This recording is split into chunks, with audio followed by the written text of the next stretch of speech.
विलंबित राति में ताला भांगी लुटि नेले चोर।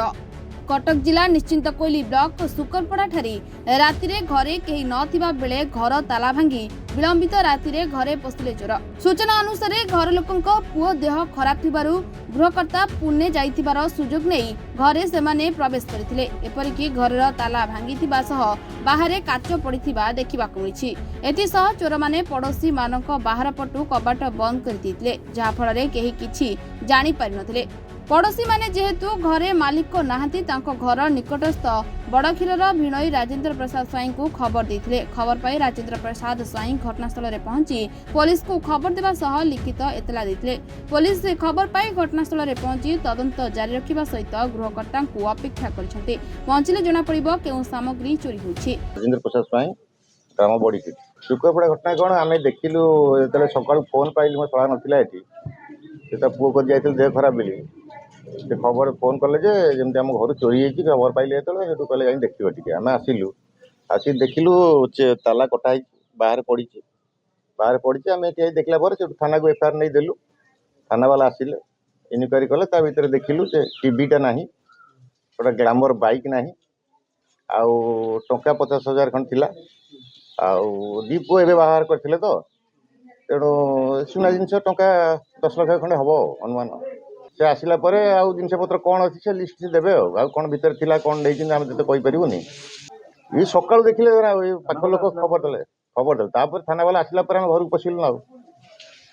घर को आम आगे पशिक देखी नी। हाँ एफआईआर दे चिन्मय कुमार स्वाई पड़ोशी हिसाब से कौन पड़ोशी हिसाब से तो आम से बहुत मर्माहत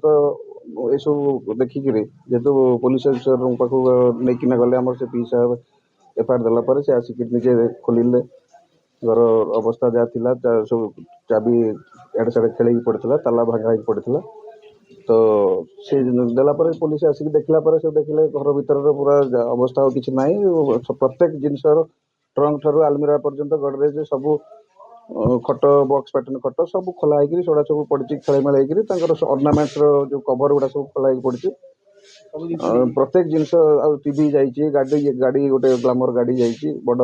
एलईडी टीवी गोटे जाइए अन्य इलेक्ट्रोनिक्स जिनस सामग्री था सेगुड़ा सब नहीं जाती।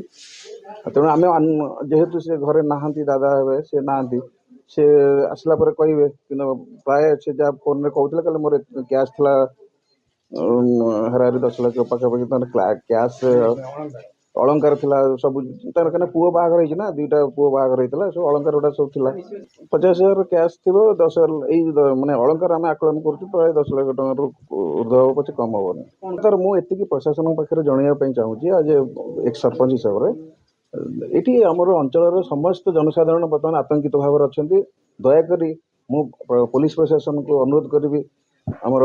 ये नेतृस्थानीय मुरबी मानकर परामर्श क्रमे मुझे आपण मानक अनुरोध करी आपण मैंने मीडिया भाई मानक एति धन्यवाद देवी जहाँ आप आसिक आमको सहयोग करके प्रशासन को अनुरोध करा जे ए अंचल पुलिस मोबाइल फोन मान माध्यम लोकंर जो भयभीत आतंकित अच्छा तार दूर होगापाई पुलिस माने प्रोटेक्शन दिंतु आउ ये आखपाखे बजार रे आमर घर पाखे बजारटा सेठी भी दुकान रे 2-3 दिन पूर्व 2-3 दिन माने पूर्व चोरी होती दुकानी भाई मानकर से भी बहुत आतंकित भाव अच्छा। तेणु क्रमागत भाव में यहाँ जो सहरांचल होता आम शुणुलु आपार्टमेंट अन्य जगह होता से बर्तमान आम गाँव में भी आसी प्रभाव पकड़ा। तेणु गाँ लोक मैंने समस्त भयभीत आतंकित भाव में अच्छा आती मुझे अनुरोध करी प्रशासन यार किसी विहित कार्यानुष्ठान ग्रहण करूँ ठीक भाव में दंड दि जाऊ आम एति प्रशासन पाखे निवेदन कर। सालेपुर ज्योत्स्ना रानी सिंह का रिपोर्टर टुडे।